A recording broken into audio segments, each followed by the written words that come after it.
And this is the fun part. So I'm going to take one of my detailing brushes, and this time I'm going to use my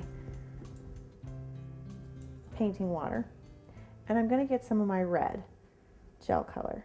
Now conversation hearts, you can of course use any color you like, but traditionally conversation hearts have their sayings in either bright pink or red.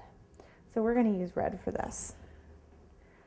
So we can basically say whatever we like. If you want, before you do that, you can of course take your damp brush and just kind of rub it over the top of your fondant, and you can see how it's pulling that cornstarch right off of there. There we go.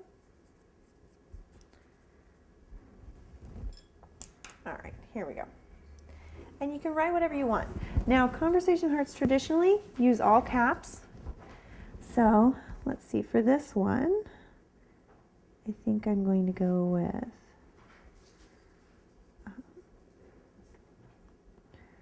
I actually included with your patterns a couple of really popular conversation heart or traditional conversation heart conversations for ideas, but you can of course, you can put names, anniversaries. It's a very versatile product.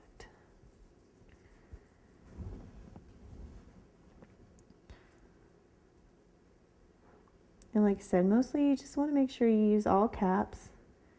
And if you don't feel comfortable freehanding your writing, you can of course always, there are a variety of different marking alphabets you can use.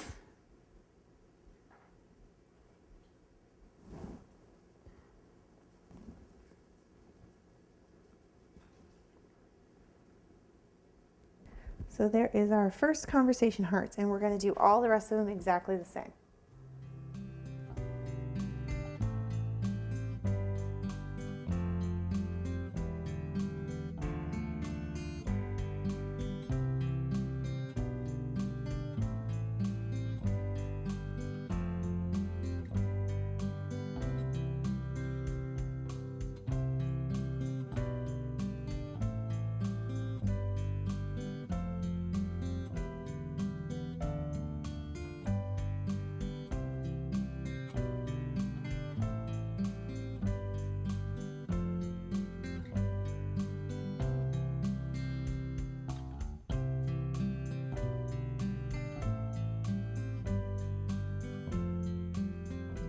So now that our cookies are finished, we're going to get started on our cake.